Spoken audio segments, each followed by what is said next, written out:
Cashflow Diary Podcast, episode 563.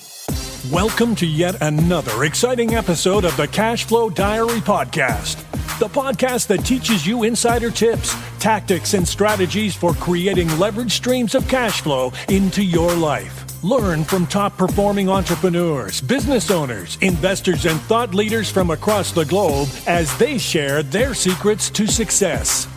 Like what you learn on this and other Cashflow Diary podcast episodes? Go to learninvestingnow.com and sign up to receive powerful tips and information that will help you succeed as an entrepreneur and investor. Now, here's your host, investor, entrepreneur, business owner, educator, speaker, author, and master facilitator of Robert Kiyosaki's cash flow game, Jay Massey. On hold to set up utilities for my... Oh, got it. So David Harrison is saying that he was on hold to set up utilities for his first unit, and the music... and this music was way better. Yes, we do our best. That's pretty funny. Not that, I'm with you. Hold music is never fun. I don't care whose it is. I don't know. I don't think they try to make it bad. They just do. They just do. So completely understood, David. All right. I'm looking for any other questions because we're also going to, one of the other things, as I said in the post, I don't know if you saw the post, then you understand where I'm coming from. I get the question a lot, how long does it take to start, all this types of stuff. And obviously in our student group, we have a number of students who have started, who have answered that question for themselves. And I also know that there's a lot of you who still have that question, and you're wondering, what is that going to look like for me? So we're definitely going to talk about that today, regardless of what other questions come in as well. All right, let me see. What is this? Brian says, hello. Hey, Brian, how you doing? Let's see, dope background in your room. Thank you. We are constantly, always working to make things bigger, better, badder. I can't wait to show you guys the rest of the room over there. Myrna does. Oh, interesting. All right, so Myrna has a question. She's simply asking, does Airbnb work the same globally? There are so many facets to that question. I almost wish you had called in because I have questions about your question in order to actually answer it. But this is what I can say. The premise, the idea is the same. I don't know what part, when you say function the same, are you talking about obviously the accounting functions aren't exactly the same because you've got currency issues and payment issues. Obviously, there are different laws in each jurisdiction across the globe. We do have students in places, and obviously in Africa and in Switzerland, Poland. I'm trying to remember off the top of my head, but a whole bunch of places all across the globe. South America, definitely. Canada, North America. I've helped them through all kinds of different situations. But in general, the premise is the same. You have a way to offer a place for someone to stay in exchange for a fee. But I'm not exactly sure if there's more to it. I feel like there's more to your question than I can actually understand at this particular moment in time. So we do have a person who has just called in. So let's bring him. I believe it's a him. Let me stop that. And we will get right to I believe it's Henry in South Carolina. Henry, how you doing? I'm doing great, Jay. Go ahead, Henry. I can hear you. Yeah. Okay. Basically, my question is, I've got 12 units. I go by Frank also. That might be throwing you off. But I got 12 units in a brand new building rented in Charleston, South Carolina. Great walk score, right in the middle of 4 hospitals. So my problem is I've gotten to the regional manager, and she wants her attorney to talk to an attorney that knows short-term rentals and convince her attorney that the camera on the doorbell is not illegal. Oh, okay, got it. So is the concern is about a privacy issue? Is that really what we're talking about? Privacy issue on the doorbell on her property that I'm renting. Oh, got it. Okay, thank you for helping me understand. So now, all right. So now I have a couple of questions. And you said I could also call you Frank. And Frank, you sound like you're a student already. Is that accurate? Because I just want to have context. I am a student. I am a student. Yeah, there were things that you said that made me think. I'm like, he's already, because you're saying the right words and the language was correct. I was like, oh, okay, this is good. First of all, now my first unit is at Myrtle Beach and it's closing Friday. But this is, you told me to keep going until I got 20, so I'm working on that. You know what? I love it when you keep it simple. You're like, he said 20. I'm not at 20, so I'm going to keep going, and then we'll go from there. This is good. This is good. First of all, are you the Dorian? Did you have any effects there? Are you guys okay? That's why I haven't closed the one at Myrtle Beach. It was put off for a couple of weeks, but that's supposed to happen Friday, so that'll be my first unit. Okay, got it. I'm glad to hear that you're safe and that things, work themselves out as they often do. Now, and see, I've got an attorney, but he don't know anything about short-term rentals. What I was hoping was that you could suggest somebody that could talk of short-term rentals and convince this attorney that it's okay. Yeah, totally understood. And this is where we are. So if I understand the situation correctly, you said there was 12 units now inside this building. Is it all 12 of the units, or is there something else? No, it's going to be 5 buildings with 125 units per building, and this is only building 1. See, this thing could really grow in the big time once I get in there and prove to them that everything's legit. Got it. Done talking about the lease. It's going to be 15 years. We've agreed on everything, but I can't convince her. She wants an attorney to convince her attorney. That's the only thing left. Got it. So, all right. So ultimately what we have here, and I am not as familiar, say, with South Carolina civil code as much as I would be California civil code. So I'm going to use California civil code to reference what you need to do or what you can do in order to assist this landlord or person that you're referring to help them with the situation. At the end of the day, what it comes down to when we're using the doorbell cameras, let me ask a couple more questions. On this building, is it internal hallways or do they all face? Let me see. I might be able to. Let me see if I can. I'm gonna pull up my screen here for you, and what I'm going to do is that I'm gonna draw on there as soon as I can remember the drawing app I'm supposed to use to do that. Got it. Let's see. Is this it? Yeah. All right. So the door is inside the building. There's no doors outside. The door is inside the building. Okay, so you say, all right, so here, okay, let me be more specific. Here's what I'm asking.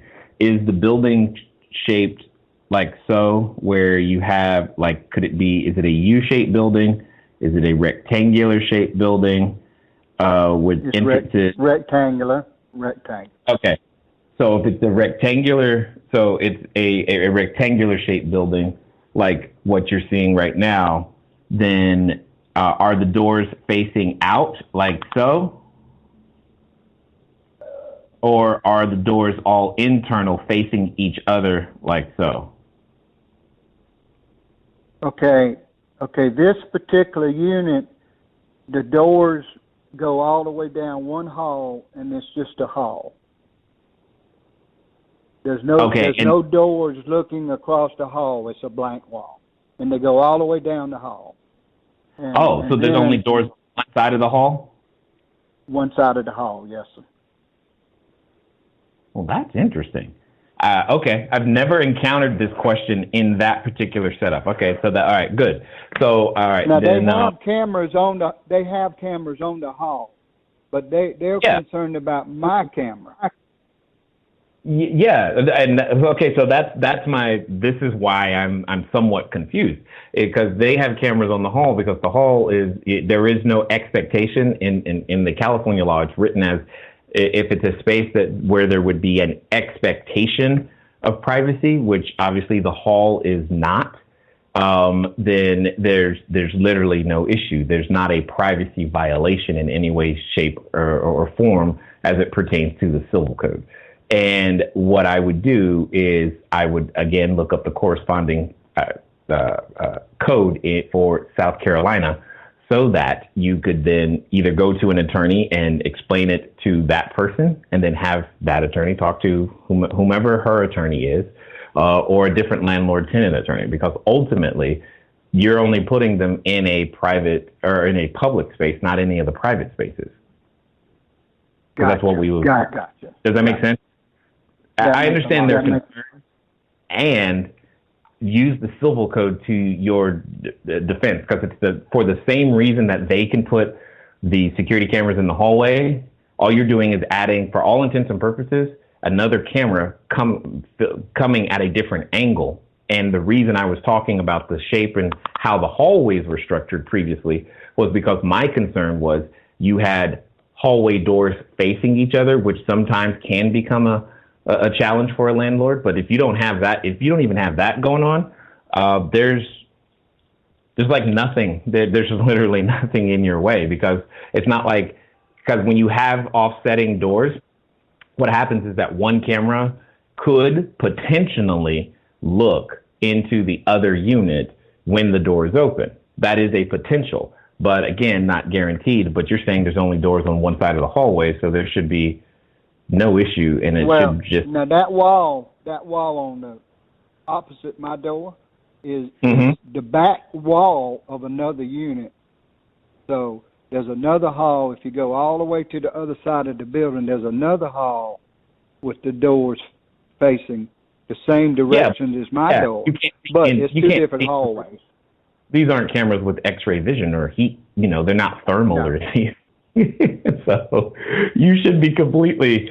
You don't have the issue I thought you might have had. So if that's what we're talking about, again, every time it's come up, I always show the manager, the landlord, whomever, the California code so that they can understand this is what it is. So long as we don't put them in a space where there's an expectation of privacy, you're pretty much good. And that's how it's done in California. And as we all know, the laws out here typically worse than anywhere else. I don't know. We're getting worse in South Carolina now. There's no doubt about that. So this is not something you should be aiming for, but I hear you. Okay, good deal. I'm really excited because the floor plans are the same. And the only reason I'm not doing 12 at one time is they've got more fixing to be finished with the same floor plan. I'm going to do the same floor plan, as many as they'll let me do, because that is such a great location. Yeah, no, totally understood. Once you find your locations, you should totally double down, triple down, get as many as you possibly can, because it absolutely makes, it makes sense to me. So, because no sense in doing the work. And Vivint's done said, and I've done talked to Vivint. They are 99% sure. See, they use the fog to open up the garage, and then the same fog opens up the door. But Vivint's almost certain that they can they can replace with our app, their app, and open everything up without getting them involved with the fog or anything. So they are sure that that's going to happen. Yeah, they know what they're doing. Obviously, we have a number of units. We've worked with them for sure. And again, just make sure that you're using all the discount codes that we qualify for. I'm sure you have. I don't know if you've talked to my wife or who's out in Charlotte. Who am I thinking? Crystal. Sorry, took me a second. She's in the group. If you don't have one, she could definitely make sure that you get one too. Okay, good deal. Good information. Thank you very much. I'm really excited to learn more from you because I am impressed. Yeah, I'm excited that you're taking it on. I definitely appreciate you trusting us with that, and let's just keep going together. Okay, good deal. Thanks, Jack. All right, no problem. All right, ladies and gentlemen, and that's pretty much how our Q&As work. What we do is I keep answering your questions as they either get typed at me, or preferably when we can talk, I can get deeper into understanding your question, making sure that we actually get what you're asking answered, because that's usually, or that can sometimes be the biggest challenge at the end of the day. So questions obviously around real estate business, specifically short-term rentals, because that's where we spend the majority of our time, are definitely appreciated. Let's see what we've got in some of the Facebook group right now. I see a lot of people, but I'm having trouble getting to the questions. What is this?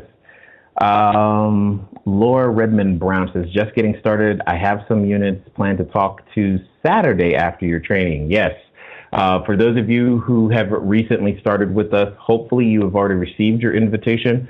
But for those that are new mastermind students, you get invited to a training that we do once a month. And I sit down with you for about 6 hours to make sure that you get started going in the correct direction so that, you can just go out there and build the business that you're looking for. I believe that's what Laura is referring to, and look forward to seeing you there. So that'd be great. David says he's looking forward to today's live stream. Well, we are definitely here, and I'm trying to get to more of your questions. Please have them come up, somebody. Could someone tell Facebook to make this easier for me? Anybody, please? Well, in the meantime, let's go over here. Remember, if you want, you can call in 417-352-2274. And while I continue to try to find the other questions that are on Facebook right now, I'm also going to talk to you about getting started and what that looks like. Meaning, people ask me all the time, like, how long does it take, and what is that, when am I going to get like my first guest, all these types of things. And there's so many of those questions that are hard to answer because they depend. For example, some of our students, like in our Denver locations, Denver and the Denver metro area, are what is known as it's a 30-day market where you can still do short-term rental, but it's a 30-day minimum. So that looks different for them, how long it takes to do all the things. Not every market is that way. Our students in the New York areas, they're in a completely different, it's not impossible, but it's also different. But for most people, for most of you watching this, regardless of the country that you're watching this from at this moment, it doesn't actually take that long. And I know for ourselves, and what we tend to focus on is helping individuals learn how to negotiate a lease, or 2 or 12, and then be able to have the right to host in our case, we like business travelers, we like families traveling with small kids, and we like medical travelers in a particular location. So like, for example, in the training on Saturday for all of our new students, what we're going to be doing is we're going to spend a lot of time making sure that they know how to select the absolute best properties for them, period, in their jurisdiction, so that they can earn the most money, have the most profit, least amount of trouble, all that type of stuff. And then from there, you're able to develop your system so that your business continually grows. So it's, so with that being said, we've had, I can remember when we first started teaching individuals this, we had an individual who told us that it only had taken her 3 days. She literally bought it over the weekend, started listening to the materials, started doing what was said, and by that Tuesday, by literally that Tuesday, she came to her first Q&A saying that, yeah, she got 3 leases, and it totally freaked me out. Now, I can't say that that's normal or standard, but I can say that having had the privilege of teaching a lot of different individuals across the globe, various real estate strategies, this has been the one that has allowed people to learn the most, the fastest, and profit the quickest, period. So I'm pretty excited about that. And that's why we continue to support all of our students with Q&As very similar to this, like right now. All right. Let me see. operations. So, okay. So Myrna, I guess, got it. Now I see what she's saying.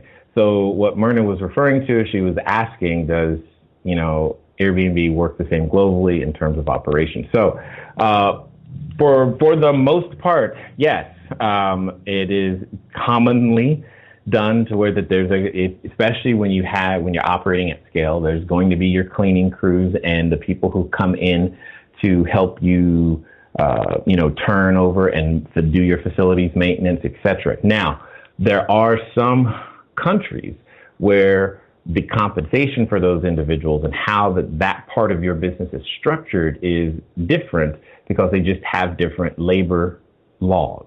So functionally, the business is the same, but structurally, the entities that are used, how the individuals are compensated, etc., that is going to change on a country by country basis. But somebody's always got to clean it. Someone is going to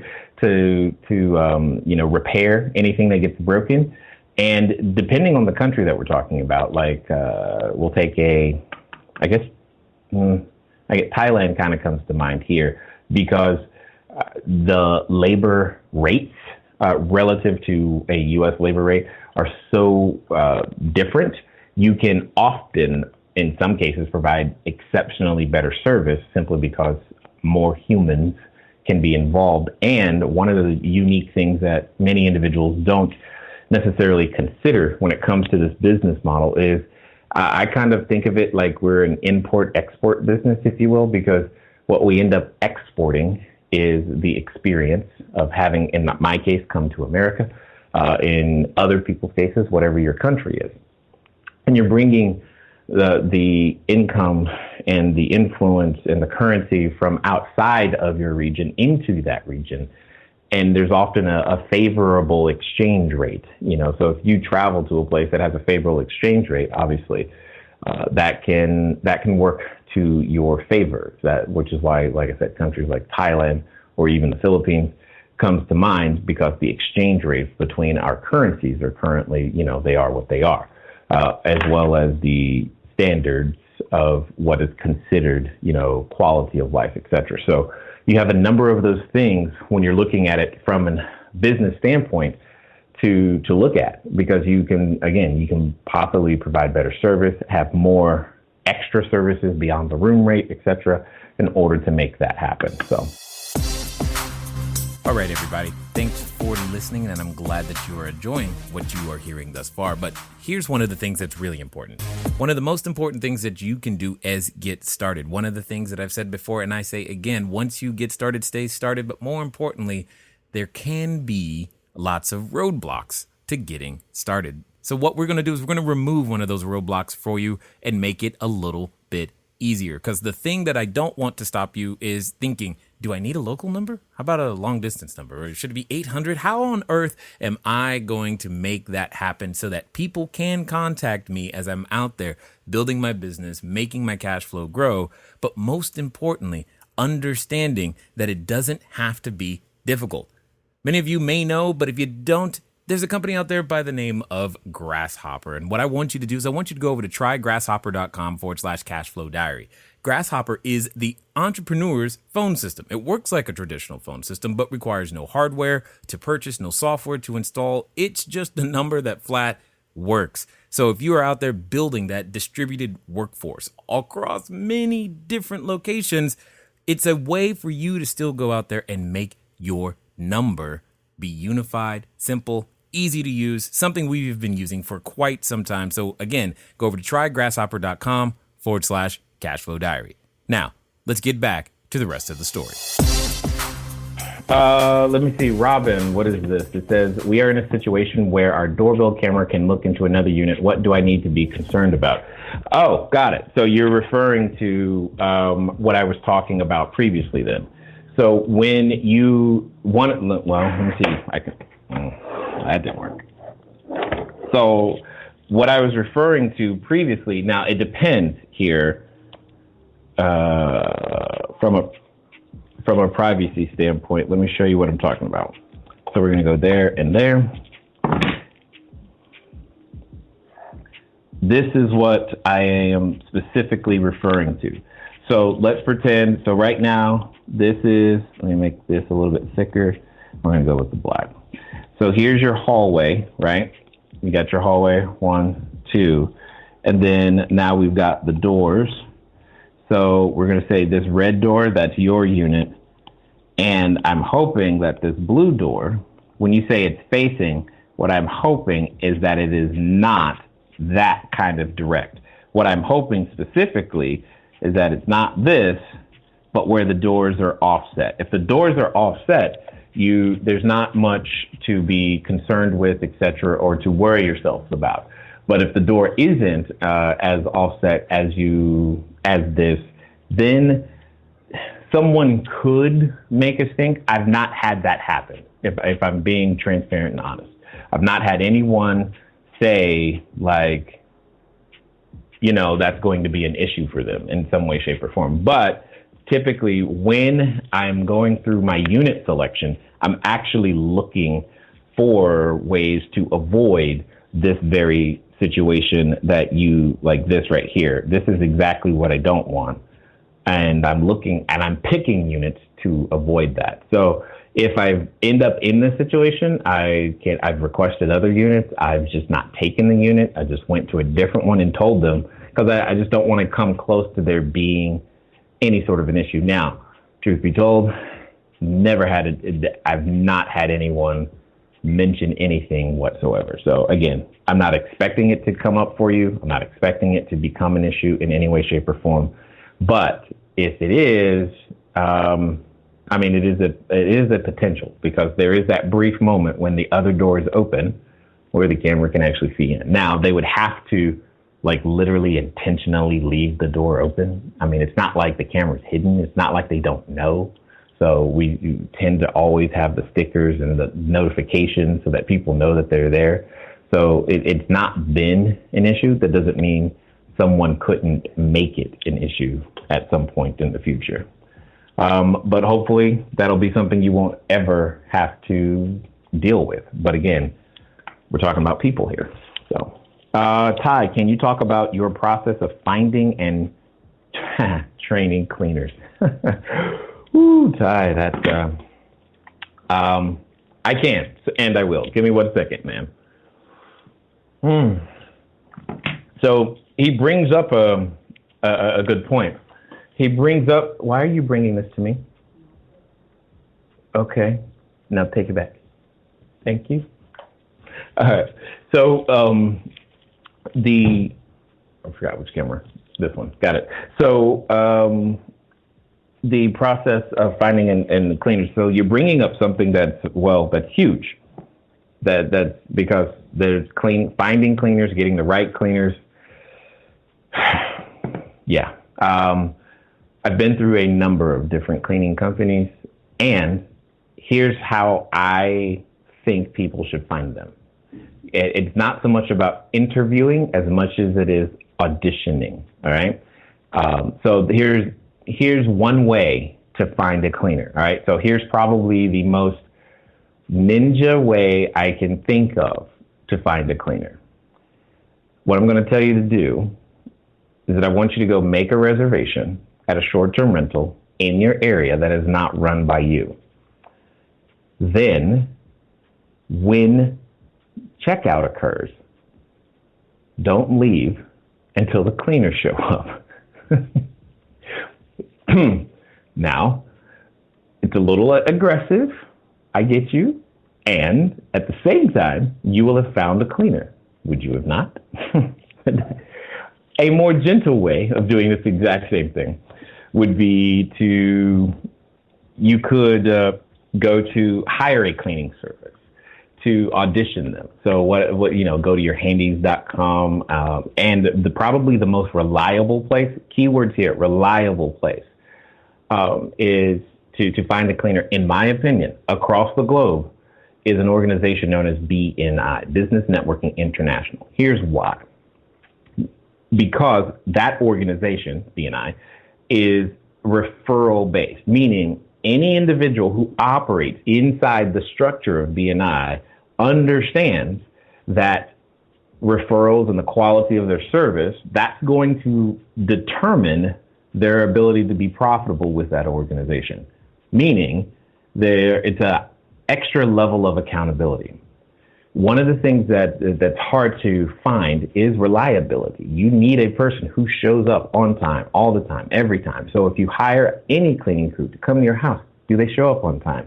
And then, Ty, no offense, but here's what I know to be true. For most men, myself included, we don't know what clean looks like. So if you're a bachelor right now and you're trying to do this business, do me a favor. Hire somebody to clean your house. Make sure they show up on time.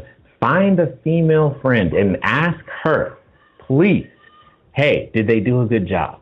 And when she says, yes, they did a good job, then it's actually clean and you'll know.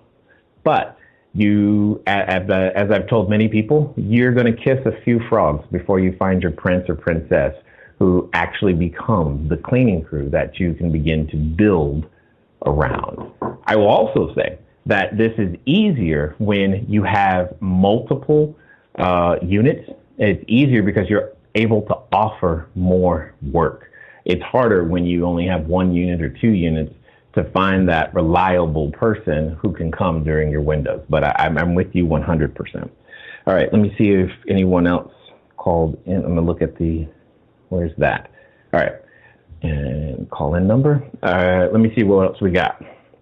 David J, I have leads with real estate broker, about 50 per month. These are folks looking to move to Medford, Oregon area, but need short-term rental housing to house hunt. Yeah, exactly. I want to leverage those numbers and partner with owners of furniture stores and appliance stores. How do you recommend I leverage the leads and have my first unit as advertising opportunity for them when the guest stays in my unit? It could be cool to have my unit furnished by them as advertising for them. They also have interior designers. Yeah, David, you're 100% right, and you're good to recognize that there is some synergy with other local businesses as well. 100%. I am with you, and in order to do that, it's nothing more complicated than going to the furniture store and telling them who it is you are and what you do. Now, here's the challenge. I don't know how many units you have, but let's just say if you can make the case that says, yeah, we have about 500 people who stay at our location every month. That's different than saying, yeah, we get about 10, 15 people a month who stay with us, because it's a different level of opportunity, right? So what it comes down to is that any furniture store, anytime you can help any business lower their customer acquisition costs, which is really what you're saying. You're like, hey, if we work together, I can help you lower your customer acquisition costs. Would that be worth something to you? And the answer is yes, it's worth something. But you have to be able to prove numbers that can, do exactly that, send them customers. So I don't know how you get around that part at the beginning or depending on, and it's always contingent on how many reservations and people that you're hosting anyway. So hopefully you have enough of those and we can make that work. All right. I was like, where'd my camera go? Or my questions. Here we go. Mariella, what's up? We are in a process to start our third unit. Yes, that gets me excited. For what I remember on class in February, that's right, is the slow month. Do you recommend to wait, or is now a good time? Oh, got it. So this is, okay, I see where you're going with this one, Mariella.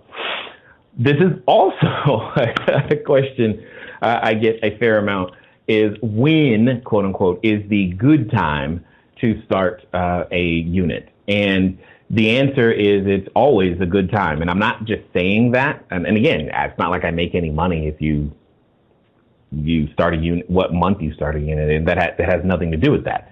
But I can tell you, here's why. First of all, for most of you, and again, assuming, unless you're in a hyper-seasonal market. When I say hyper-seasonal, I'm saying things like you're probably near a ski resort, or, you maybe, snowbirds, that type of thing. But for most people, that's not their reality. So there are reasons you do both, meaning your high season and or low season to start a unit. When you're starting a unit and you're entering into the low season, here's what you must understand.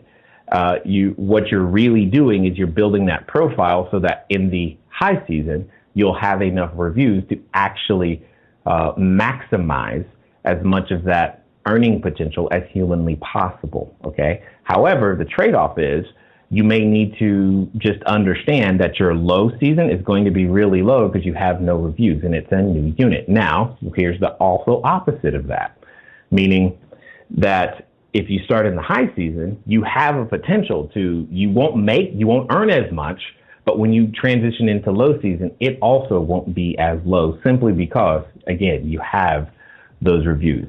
So reviews, this business is a very, very review-driven business, and each listing matters, and each review matters, each star matters. All of those things matter. So there's not really necessarily a quote-unquote good time, bad season, so to speak, as much as there is a time of the month. And as you know, I prefer to start units between the 22nd and the 25th of the month for all of the economic reasons I've explained many, many, many, many times.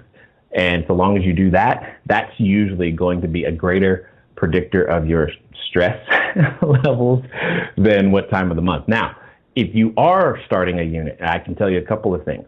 When you're starting units near a holiday season, because I've done this, when you're starting near a Black Friday, when you're starting near Christmas, when you're starting near a 4th of July, or anytime retail stores consider it an excuse to put specifically televisions, mattresses, etc. on sale, understand that those things that are associated with televisions, mattresses, etc. also go on sale and often can be in short supply. So if you are going to do, the TV thing, you probably want to make sure that you have your television mounts ahead of time. That's really what I'm thinking about right now. So if you've got that down, you're pretty good. But yeah, no, go get the units because in a year-round market, which most people are, what's going to happen is you're going to experience a November anyway. You're going to experience an October anyway. So might as well go ahead and get that out of the way because there is another advantage to starting in the low season is you usually can focus and get the units up faster simply because it's like, okay, cool. It's low season. You won't be as busy or preoccupied with other things.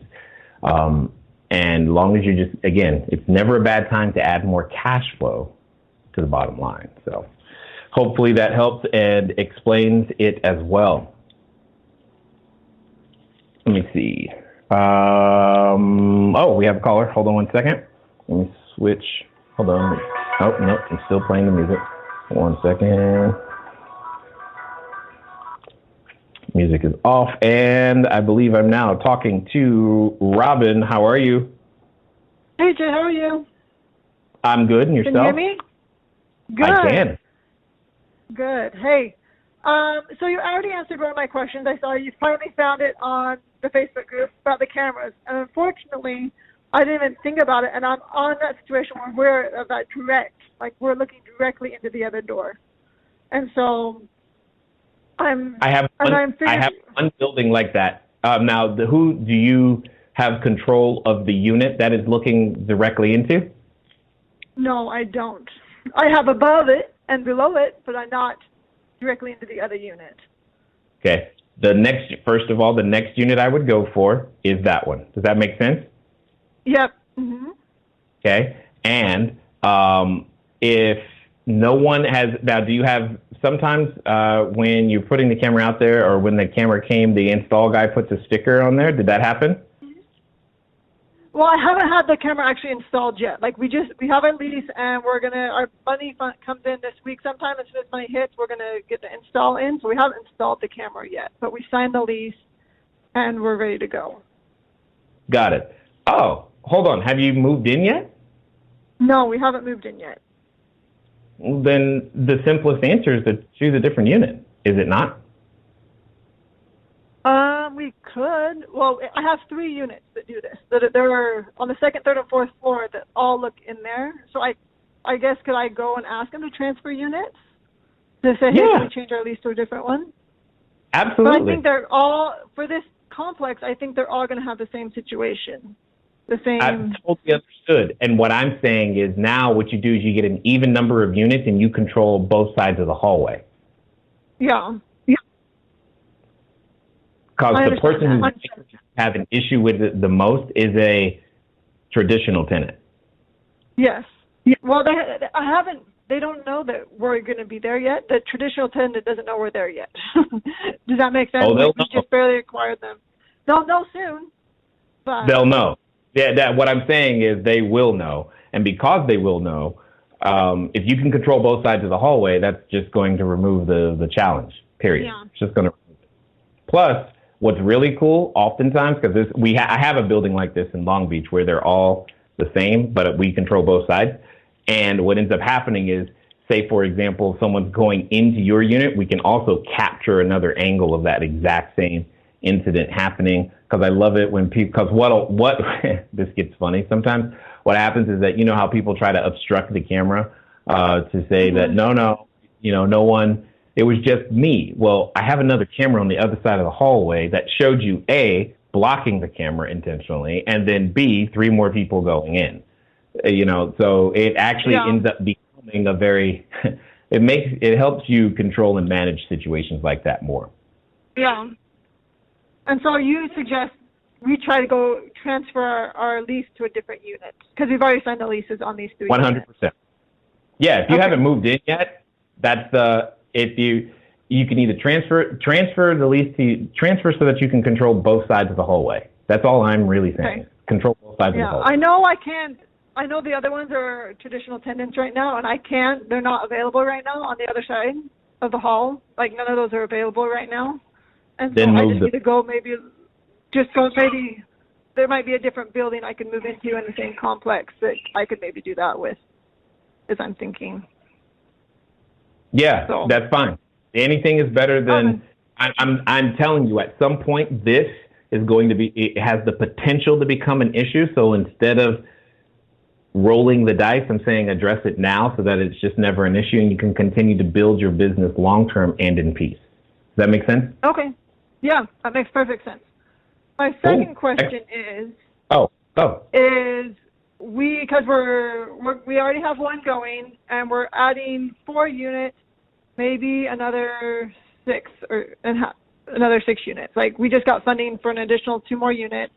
And so, so we started making a home away site, a home away listing. And what's the best way to sync our calendars so we don't have to go manually block them on the different sites? Does that make sense? 100%. And I think I know what's going on here. You got excited. You couldn't be quiet. And then all of a sudden people with money started showing up, didn't they? Well, not exactly. We signed paperwork to get money to do the first 5 units. And we signed papers back in July, and it came to August 1st when they were supposed to pay out, and they never paid out. They're like, sorry, the money never showed up. And so then we've been scrambling, trying to raise capital in lots of different places, saying, hey, we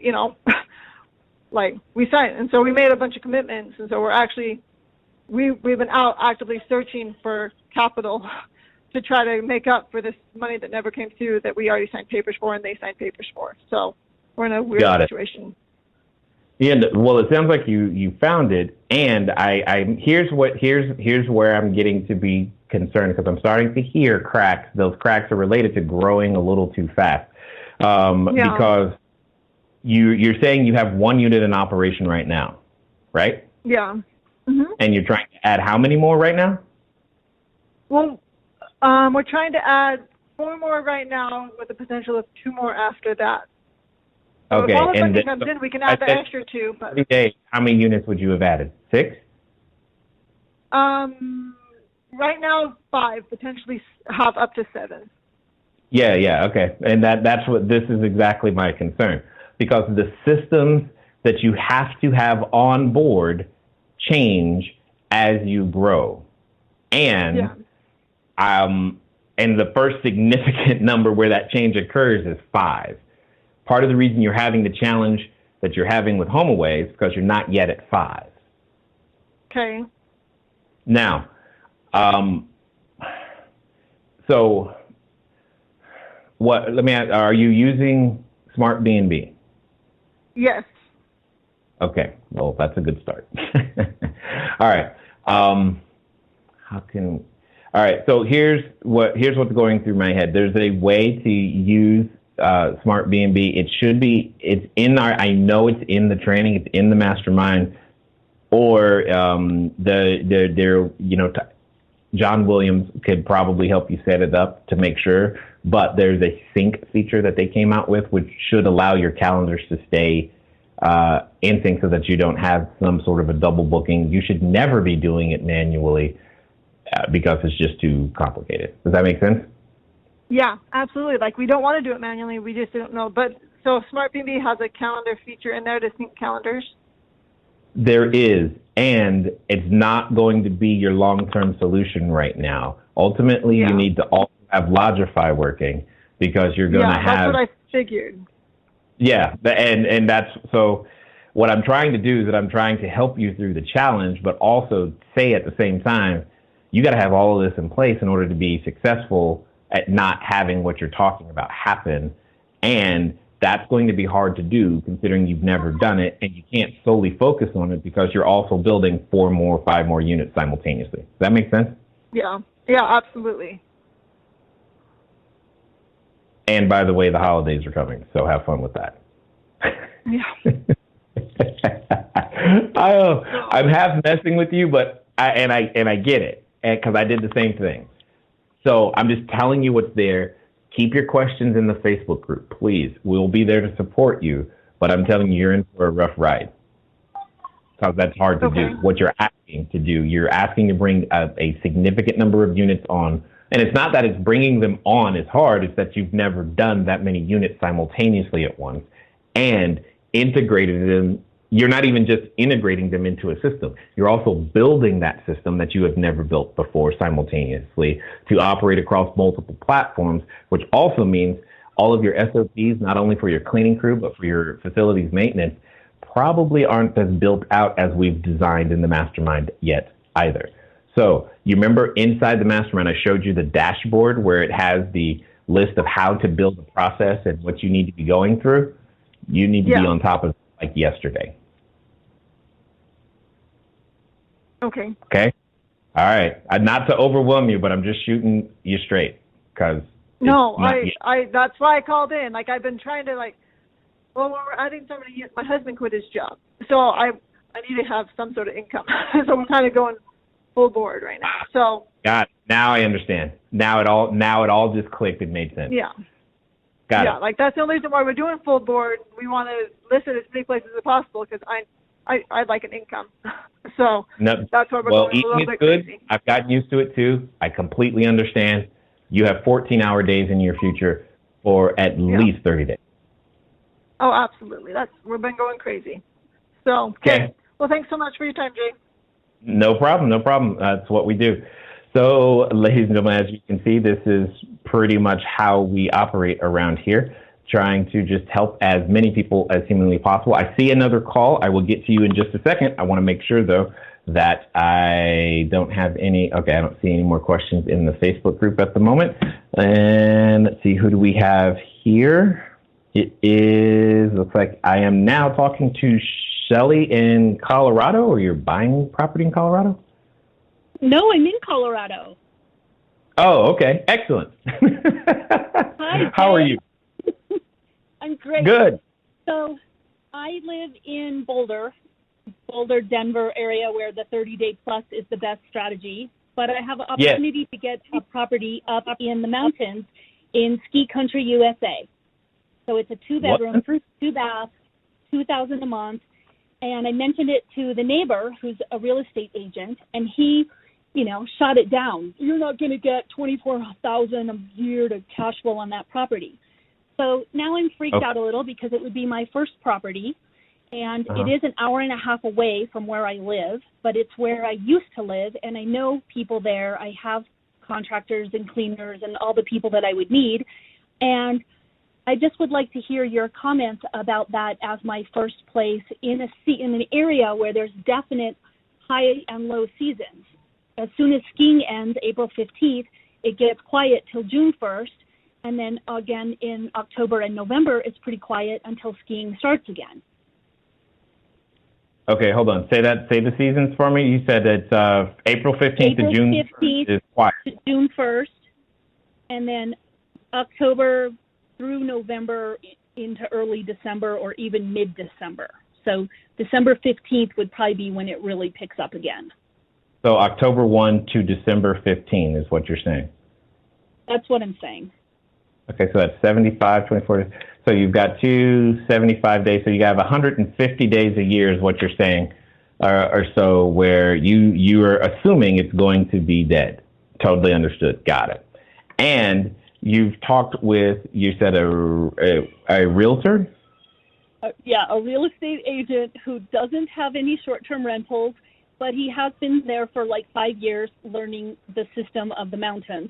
So he's got some clue, but he also isn't learning from you and learning the professional way to do it.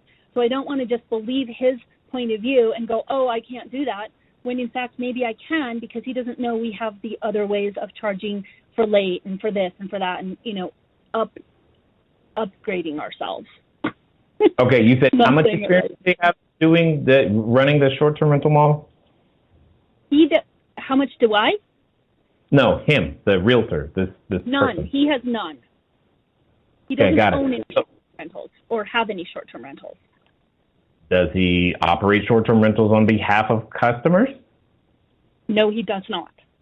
Okay, got it. So, Shelley, can I ask you a question, but also answer your question by asking you a question? Yes, please.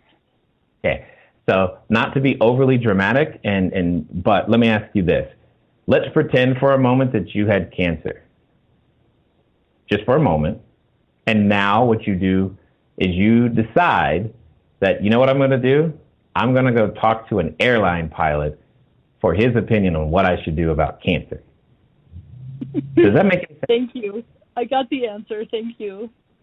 There you go. So now, that's not to say he can't provide some value. He has a perspective, and that perspective is built on something. There's a reason he's saying that, okay? So it's at least worth a conversation to figure out why do you say that? Where are you getting that number from? What are you basing that on? Because there's something there that he knows that prompted him or her to say this. I don't know what it is, and right now you don't know what it is, but knowing it is better than not knowing it and having to discover it. So I would want to find that out. Now, with that being said, because again, from what I can remember of the Colorado stuff that that students have asked me to look at, that 30-day restriction tends to not apply. I forgot the name. There's a type of zoning you guys have out there that I was like, wow, that's unique, and that must be a Colorado thing, because you have so much open land and all this other stuff. I don't know if the property that you're referring to is zoned that way or not, because if it is, then you may not have to worry about the 30-day thing. Yes, it's in an area in the resort areas of the mountains where they're skiing, and they have very excellent rules, and you just go pay the $75 and get the permit to do as many short-term days as you want. Then you understand exactly where I was going, and I am now relieved and feeling so much better. So perfect. So yeah, no, what it comes down to though, here's what I would focus on if I were you. I would really nail down. So module 1 of the mastermind, this is your homework. If you say I did that already, cool. You're going to do it again, and you're going to nail down no less than 3 target markets that you are trying to attract there. Because yes, I get that there's, would you say skiing? I am not a ski person personally. Yeah. I've never done it. But clearly lots of people like it. So the question is, since that's clearly one type of person that you know is coming, my question becomes, who else is coming? For example, when people ask me about areas like Palm Springs is ungodly hot, okay? But there are certain individuals who that heat and for example, that condition actually works out very well. Like if a professional athlete, sometimes tennis, or golf for that matter, wants a quiet place, quote unquote, to practice, to train, to do certain things, it can work out for them very, very well. And it becomes a completely different type of market or a demographic that you're serving. I would begin to look for that because I don't know what or who that is there.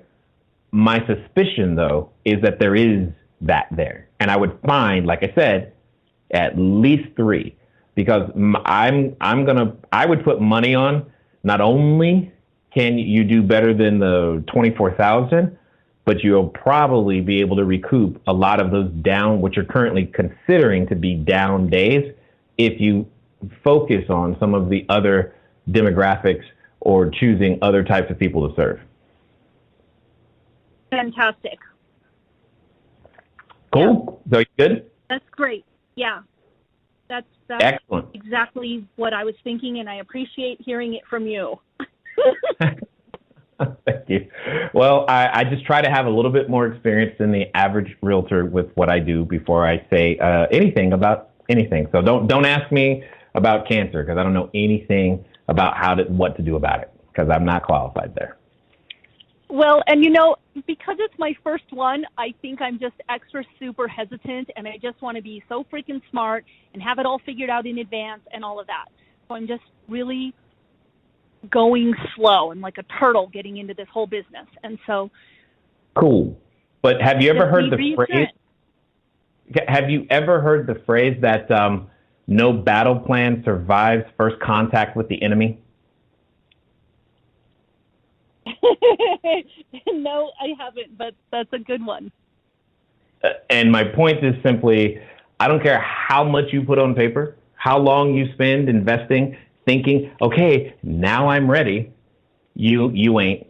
I mean, I know that was true, and I find this to also be true for like every parent on the planet. I don't care how prepared you think you are. Those children, they don't come with no instruction manual, and it ain't like on TV ever. So it is what it is. What I would be more encouraged to hear you begin to develop that muscle whereby you just learn to become comfortable, uncomfortable, and uncertain. You don't know, but you'll figure it out. Develop the confidence that, you know what, I don't know, but I'll figure it out. And have that be okay, because you're going to spend a lot of time in that space of, I don't know, but I'll figure it out. And one of the reasons I say that is because every time you open up a new location in a new geographic area, every day that you're there is a new day, meaning you haven't experienced a September, an October, a November, a December, a January. You've got to experience each of the 12 months because each of the 12 months are going to be different. And until you start to repeat that cycle at the exact same location, it's not going to be that you're not going to be able to feel that comfortable yet, and you just got to get comfortable with that because that's part of the process. But again, that's why, you've got the Facebook group. Obviously, we have these Q&As. That's why we do what we do, so that you can continue to push forward. And the only other way to make that go away faster, and you're not going to like this, is instead of getting 1, is to get 10. Okay. I know it sounds crazy, but sometimes the riskiest position in a portfolio is when you only have 1 of something. Sometimes in order to make a portfolio safer, what you need to do is add risk. I know it sounds crazy, but it's there. Yeah. And I'm sure I can almost hear you hyperventilating through the phone right now, but it's all there. I stopped breathing. I just stopped breathing altogether. I believe you. I believe you, and it's okay. And there are hundreds of students in the Facebook group. We got you, girl. Go. You can do this. Well, and at the same time, Jay, I stopped breathing, and the joy started to bubble up. Like, oh my God, that he's right. Like I can feel the happiness of what you're saying. Of like, do I have the guts? Right? Can I get that courage up? That's a good question. We're going to find out. Yes, we will. We're going to find out. I mean, a lot of people want to have it. A lot of people want to have the results, but this is where the rubber meets the road. I mean, you've got to learn to confront those emotions. And just because those emotions are present doesn't mean it's wrong. It just means those emotions are present. Now, what's necessary is to train yourself to respond differently to those same emotions. I still get afraid, but I just have a different response to that fear. I get tired. I just have a different response to that fear. I get frustrated. I just have a different response to that fear because that's what's required in order to build the organization, in order to lead the team, in order to provide the service, in order to serve people, and ultimately to live what I consider to be my purpose. So that's just part of it. And it's okay. It's completely normal. So don't start thinking, please, let me caution you from thinking, I'm feeling all of these things, therefore that must mean I am not ready yet, or I must go learn more, or something. No, it's just those emotions are there. That's external stimulus. Train yourself to respond differently to that external stimulus, and you'll begin to see different results. That's fantastic. Thank you so very much. You are quite welcome. Go crush it. I can't wait to see the report in the Facebook group. Thanks. Thanks for calling in. Thank you. Bye. No problem.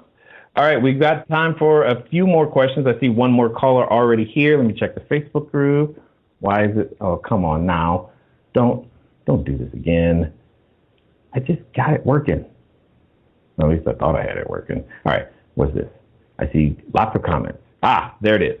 Ben says, just loaded Logify. How do I edit nightly rates? Ben, okay, so if you're talking about the nightly rates specifically for your website, you're just going to do that directly. There's a rates section that's there. I assume that's the only thing you could be talking about because everything else should be connected through your pricing manager, whatever you're using to manage your pricing that is external to Logify. April, how soon should you start your own corporation? 1 unit. 2, do you recommend a credit card to get the most business benefits? This is a very interesting question, April. First, let's be very clear. I am nobody's attorney, never have been, not trying to be. So technically, because kind of what you're asking is a legal / asset protection question. However, as a general rule of thumb and practice, I have always said from unit number 1, you want to do your lease in the name of some entity, okay? But you specifically said corporation, which also you can make an assumption of what legal structure. I'm just going to tell you to talk to your attorney, and he or she will help you with that. Do I recommend a credit card to get the most benefits? Most business benefits. That's an interesting question. I'm not quite sure what a credit card has to necessarily do with business benefits because the two are not necessarily connected. It's not like if I use a credit card, I get some sort of benefit that I couldn't have gotten anyway from being in business.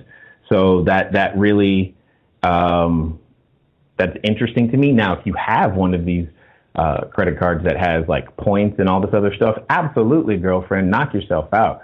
In fact, if you scroll back through the Facebook group, a couple weeks ago, I did a small little thing on Amazon business because they provide some extra financing and terms and things of that nature that you might actually want to take advantage of for businesses, which I thought were very, very great. But yeah, anytime you can get the points and stuff, it's great. I will tell you this, though, and it's still backwards, which makes no sense to me, is that the only time that usually hasn't applied is with Best Buy because for whatever reason, their business program doesn't have better pricing in most cases than their consumer program. And on the business program, you don't even get any of their rewards points. So it's like, man, that doesn't even, like, why would I do that? Anyway, so in that case, we still, for all intents and purposes, use our standard consumer information, which unfortunately sometimes, depending on the retailer, can get you into quantity limitations, meaning like it's hard sometimes for me to go to Best Buy and say, I'd like to buy 20 TVs because they look at you kind of weird. Like, are you trying to resell these? No, I just need 20 TVs, and you have to explain it. But so what I'm saying to you is just understand that that's part of it. All right, let me get through some more of these real fast. How active is Booking.com on your platforms? I used to get bookings from there last year, and this year I haven't gotten one single booking from that platform. I'm not complaining. That platform always caused headaches. Got it. Anyway, I'm just curious if the drop in bookings is unique to my area. Got it. Timby, before I go blaming a platform for my performance, I need year over year actual numbers, not just emotions and feelings. Let's just pretend that you have that information. If you have that information, what it is that you need to do, what you have to go find out is, are you having less leads? Because remember, there's a formula. Leads times customers times margin times frequency equals growth potential. Okay, we did a training on that. Oh man, that might be a month and a half ago now. And you need to diagnose. In order to diagnose that, you have to ask all of the appropriate questions. Are you getting less leads, less inquiries, not less bookings, but just less inquiries? If you are getting the same number, but you're not getting more customers or the same number of customers, did you change your listings? Did you specifically on Booking.com? Did you change your policies? All of those little things will make a strong, serious, significant difference, and you have to look at it. And then you just go find the training, ask Dave, he can get you a copy. It's there. That's really where your answer is. How often do you use air purifiers in your units? I tried to buy one on Amazon, but I guess it's prohibited in California. I bought an old house and it has an old house smell. I just want to get rid of it before I go live. Got it. Anytime we have to deal with smoke and marijuana specifically, and sometimes some of the spices that people use to cook with can linger. So I use them as frequently as staff says that they need to be done. So when our cleaning crew goes in there and says, oh, this one's strong, we send the machine over there, clean it up, and do it again. Mike, will you review my listing? I cannot do it today, Mike. I wish you would have been here sooner, or I wish I would have seen this sooner. I would have been able to absolutely review your listing. All right, we have 2 more callers. Let's get these done. What button am I looking for? I'm looking for this button right here. Who is this? It is Alvarez in Texas. How are you, sir? Or ma'am? I don't know. I'm pretty good, Mr. J. How are you? I'm good. How? Let me see. I was just in Texas. It was a layover, but I was just in Texas. So let me see. It says you have 1 minute. Yes. So pretty much I have a customer. I work at a dealership, and she sold me a car, and she's doing bad. Well, I mean, I sold her a car. She's doing bad right now. So her house is actually up for eviction. Well, almost. She's just a little behind on the payment, and I agreed to help her with that as long as she let me list her property on Airbnb, which she agreed on. Got it. It's a 3-bedroom home, so I think it's a good opportunity for me. She's not asking for anything down. She just wants me to, help her get up ahead with the mortgage, and I can keep all the profit from it, which is great. Now, I watch your videos every morning, every time I'm on the way to work. I want to thank you for all the content you've been putting out, all the content. What I'm trying to figure out is what's the best way to market this home. Is it like rent out the bedroom privately, separate, or just rent out the entire home? I don't know how that works. Got it. All right. So here's what I'm going to do. And it's going to sound like a sales pitch, but it's the truth and the most efficient way I can answer your question. Because here's the question that you're not asking that you should be asking. It's, who do you want to serve? Once you have answered, who do you want to serve, then the rest of that gets easy. Your next step, because you've watched a lot of the content, what I'm going to ask you to do is to go to cashflowdiary.com/star, STAR. It's a presentation there. It begins to explain the fundamental concepts of how to take any property and turn it into the asset that you are trying to help her with. All right? Because once you have answered, whom do you want to serve? Then, hey, do I do it on a per room? How do I divide the house? And is this floor plan even suitable? Because that's the first thing that's going through my head. Is this floor plan even suitable for that? because I just don't know. There's just so many questions, and I know it doesn't sound like there's a lot of questions right now, but there are. And what's that? I think so. It's suitable because it's weird how the house is set up. It already has a private room, so like at the front entrance, there's the front entrance door, and to the left, there's another door, and that's a private room right there. All you need, of course, is just a lock, and that's why I think it was suitable for it. Now, that's why the question popped up. I'm like, hey, or should I do this privately, and or should I just rent out the entire home? And you may be right. However, before I would take that risk, I would want to know that I have a greater probability of right versus wrong, simply because I did the due diligence I could do to make sure. And like I said, the first step for you, in my opinion, is going to be to go to cashflowdiary.com/star, because one more time for that website. I'm sorry. I'm sorry, say again? One more time for that website. What can you spell it out for me one more time? It's cashflowdiary.com/star. SAR. Okay. Cashflowdiary.com. Yep, cashflowdiary.com. So you heard me mention a number of times when I was talking to some of our existing students how I said module 1 this and mastermind that. That is specifically what I want you to pay attention to, because there's two things that's unique about your timing right now. Is this Saturday, for all of our newest mastermind students, I'm going to be spending 6 hours with them, and one of the first things we're going to spend about 2.5 hours on is helping all of them from across the globe understand very specifically for their own geographic area how to make that decision.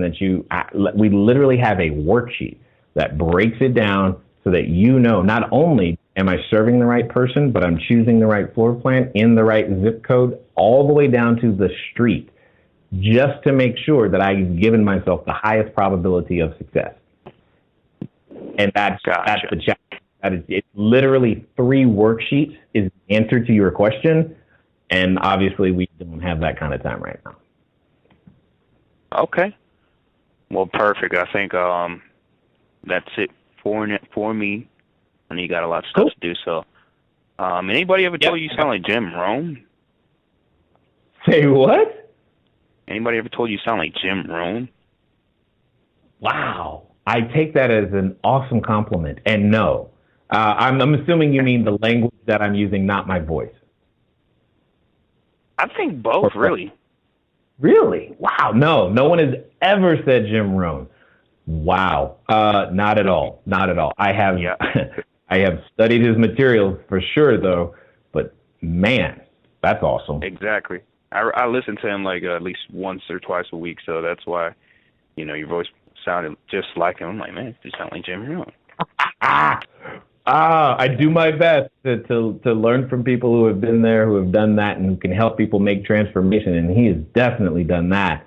And no one has ever said that. You're the first for sure. Wow, thank you. Right. I appreciate it. So cool. No problem. We got one more caller to get to, but I definitely appreciate it. And Texas, just so you know, we have a gang of students in the Texas area, specifically Dallas, as well as Houston. Well, anyway, Texas. So it's a great to practice what it is that you're talking about. Cool. Okay. Well, perfect. Thank you, All right. Mr. J. No problem. Talk to you soon. Bye. All right, we got, looks like Hawaii. Is this it? Yes, Hawaii is on the line. And Shelton, how are you doing, sir? Hey, aloha, Jay. Good. Hold on. It's like only like 2 in the afternoon or something, right? Wherever you are. Yes, I'm. Cool. 2:30. I'm still at work. I love it. Tell them you're talking. I'm talking business. I am. I really am. I'm working hard. Go ahead. Yeah. So I'm just looking for some your opinion on. So my situation here is I have my primary residence, and I just found out that I have like a little studio set up that I rent out, and I just found out that tenant is moving out. But I'm considering doing a short-term rental. Oh, hello? I'm sorry. I think I know where this is going. I want to hear you ask it, though. Okay, so my concern is this: my primary residence isn't in an area that we concentrated like the people we want to serve. So I'm like, how does Jay do this? Does he like just look at some other options? It's only because I was renting out so cheap that I'm like, I don't need to really list it for a very high price, but I don't know if it'll still be profitable, and like I'd have to totally switch who I'm trying to serve, and I still would have to figure out who would stay in the central area of Oahu. I mean, I'm sure there are, but it's so different from what we're doing with our first short-term rental. Yeah. If that totally makes sense. Yeah, no, totally understood. And you're conflicted. You're like, I already have this property. It's right here. What should I do? Why would I not do this? But man, if I did this, it means all of these systems are going to be completely different. Blah, blah, blah. I got it. And always remember you're in Hawaii, so somebody wants to be there. So it is not, I don't think you're going to have that much of an issue. But it sounded like you said this is your primary residence. So you're going to be there a lot. Yes. Okay. Yes. Now, I know that we have a number of students. Right now I'm thinking the two that come to mind is Shanna in Canada and John in South Carolina. Both of them have done this with part of their primary residence. So I would definitely tag them in the Facebook group and ask them their opinion of how it's been. The reason I never did it is because I was always concerned about my kids being, I would just feel, I don't know, it just did not sit with me comfortably, right? Now, that doesn't mean that there was an issue with it, because it sounds like you have a property or a second building on the same lot, so it's not necessarily connected or something of that nature, so that I don't think that's the issue. I think for you, the biggest issue is understanding that, it's a completely different system.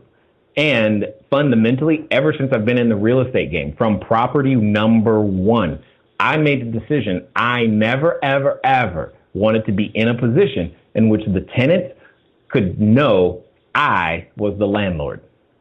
Ever. I don't see how you avoid that at that situation. And for me, those things make me personally uncomfortable. Now, I believe I also have a podcast. I want to think it's episode, oh man. Let me see if I can find it real fast. It's, what is her name? Sue Hoyela. I'm trying to, hold on. Let me see if I can find the episode number. If I can find it, I can tell you on the website which podcast it is, because this is like her world. Like it's what she just likes doing it that way. And that's fine. I'm not built like that. So I just don't, I don't try to pretend like, as I've told many, many people, I'm just not that way when it comes to hospitality. I mean, my wife and I, we joke about this a lot, because it's like, hold on, you have a hospitality company, but do you like people? I'm like, yeah, that's a good question.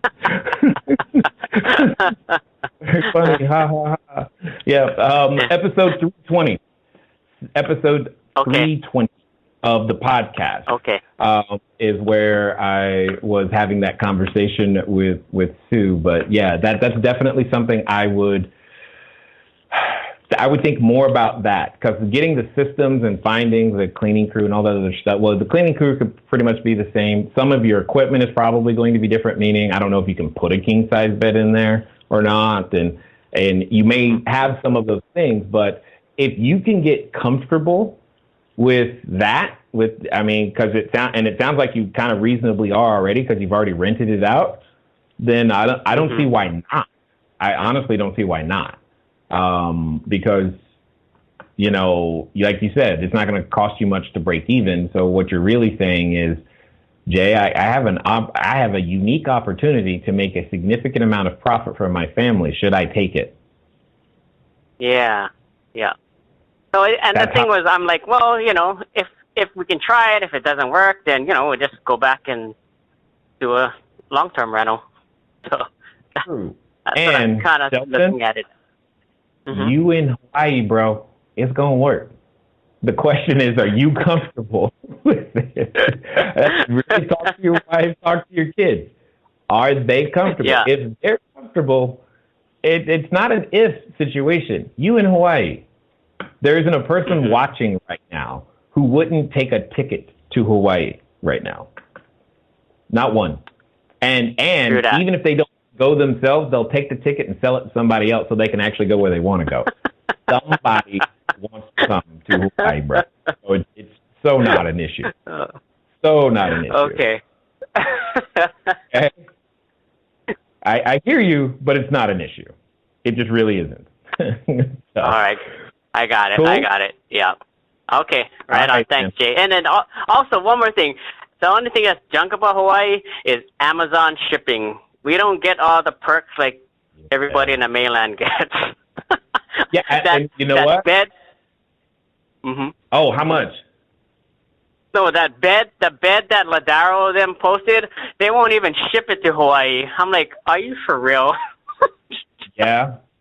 We had the same issue with one of our students who was in Alaska because it had the same problem. It's like it was hard because he had to do all of his furniture and everything differently because it just had to be sourced more locally simply because of how difficult it was to send items there, so I understand. Yep. And I'm sorry, but the trade-off is somebody always wants to be where you are, my friend. All right. Always. All right. You live in a postcard like I do, so you're good. You're so good.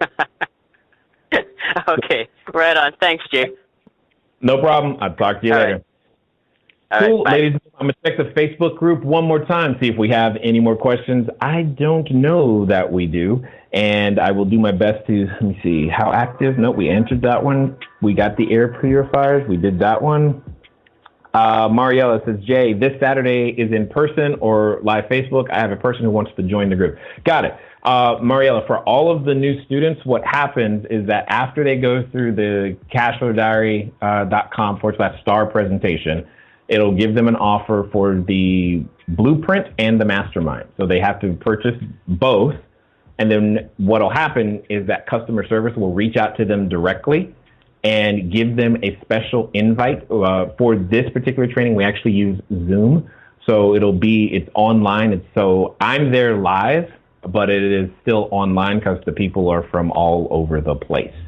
So yes, if they're going to join, now would be, again, it's a unique timing issue because it's not normal for me to say that and then this upcoming Saturday to be the time, but this upcoming Saturday is the time. So that's exactly how that would go down. What is this, Ladero? Okay, so Ladero, your winning points. He says, Jay, Jim, Roan, Maxie. That's pretty funny and awesome all at the same time. John says, I was scared to death to do it, but it's been awesome. Okay, I think he's referring to, so Shelton, this is John commenting about having someone, I think he uses his basement. So this is what he's saying. He's like, I was scared to death to do it, but it's been awesome. We found that people that stay in our home end up being overall more respectful than those staying in our other units. I believe it's their expectation. Cool. Sue Hoyela is awesome resource. We've spent many hours speaking with her. This is good. Glad to hear that. Mariel says, thank you. And it's the one unit that has made money every single month. No doubt, John, no doubt, because the cost is so low. Awesome. Ladies and gentlemen, thank you for taking the time to hang out, even for, oh my gosh, I didn't see all this on YouTube. Oh man, let me run through this on YouTube. I don't want to leave anybody unanswered because that would suck. Hold on one second. Okay, let me go. Do you recommend operating from across the border? Myrna. I don't mind operating from across the border. The only reason, or not only, but the major reason I don't do it right now is because across the border for me is a language and legal system I do not yet speak or understand.